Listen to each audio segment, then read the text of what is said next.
Welcome to வில்டாஸ் kitchen. இன்றைக்கி இண்டாலியம் தோசை தவாவை எப்படி seasoning பண்ணுறதுன்னு பார்க்கலாம். எப்படி ஒட்டாமல் தோசை நம்ம செய்யலான்னு பார்க்கலாம். இப்போது ஸ்டவ்வில் தவா வச்சுட்டு ஆன் பண்ணிக்கலாம். கொஞ்சம் சூடான பிறகு இந்த மேலே ஒட்டியிருக்கு பார்த்திங்களா, அந்த ஸ்டிக்கரை எடுத்துடலாம். சாதாரணமாக கையில் கூட எடுக்கலாம். இப்போ கடாய் சூடாக இருக்கிறதுனால எடுக்க முடியல. நம்ம தோசை கரண்டையை அப்படி குத்தி எடுத்தால் வந்துடும். 2 ஸ்டிக்கரையும் எடுத்துடலாம். நான் தவாவை இனிமேல் தான் நான் வாஷ் பண்ண போகிறேன். இன்னும் வாஷ் பண்ணலை.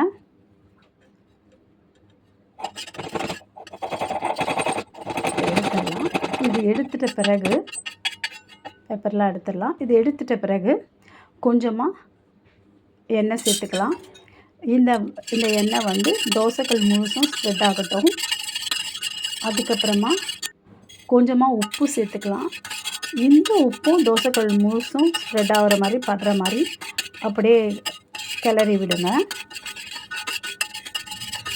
இது வந்து நல்லா ப்ரௌன் ஆகணும். அது வரைக்கும் அப்படியே எல்லா பக்கமும் படுற மாதிரி அப்படியே கிளறி எடுத்துடலாம்.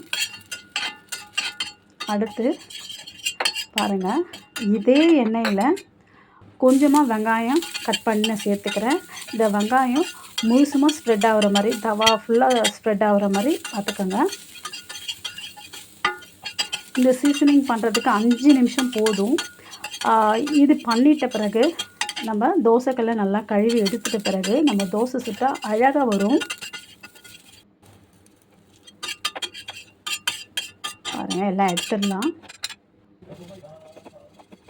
இப்போ நான் தவாவை வாஷ் பண்ணி எடுத்துகிட்டு வந்துட்டேன். இப்போ கொஞ்சமாக எண்ணெய் சேர்த்துக்கலாம். வெங்காயத்தை வச்சு நல்லா தேய்ச்சி விட்டுடலாம். இப்போது சின்னதாக திக்காக நம்ம தோசை ஊற்றலாம். இது வந்து எடுக்கிறதுக்கு கொஞ்சம் கஷ்டமாக இருக்கும். அப்படியே ஒட்டும். பாருங்கள், எடுக்கிறது கொஞ்சம் கஷ்டமாக இருக்கும். நீங்கள் வந்து மெலிசாக ஊற்றக்கூடாது, திக்காக தான் ஊற்றணும். இந்த தோசையை நம்ம சாப்பிடக்கூடாது, குப்பையில் தான் போடணும். அதே போல் உப்பு, அந்த வெங்காயத்தெல்லாம் குப்பையில் போட்டுடலாம். நல்லா இதில் சுரண்டி எடுத்துடலாம். இப்போது நல்லா எண்ணெய் தடவிக்கலாம். தண்ணி கூட நான் தெளிச்சிருக்கேன். பாருங்கள், இப்போது வெங்காயத்தை கொண்டு நல்லா தேய்ச்சிடலாம். இப்போது நீங்கள் தோசையை மெலிசாக ஊற்றலாம். நான்ஸ்டிக் கடாய் போல் அழகாக ஒட்டாமல் வரும். பாருங்கள், இதுக்கு வந்து 5லேருந்து 15 நிமிஷம் போதும். ரொம்ப நேரம் தேவையே இல்லை. சில பேர் வந்து இந்த கடாயை வந்து தவாவை வந்து அரிசி கழுவின தண்ணியில் ஒரு நைட்டு ஃபுல்லாக ஊற வைப்பாங்க. அப்படி தான் தேவையில்லை. இப்போ பாருங்கள், எப்படி ஒட்டாமல் எவ்வளோ அழகாக வருது பாருங்கள். அவ்வளோதான், மேலே முடிஞ்சிருச்சு. ரொம்ப ஈஸி. நான்ஸ்டிக் கடாய் போல் அழகாக ஒட்டாமல் வருது. நீங்கள் நல்லா பெரிய தோசையாக செய்து சாப்பிட்லாம். நீங்களும் ட்ரை பண்ணி பாருங்கள். தேங்க்யூ.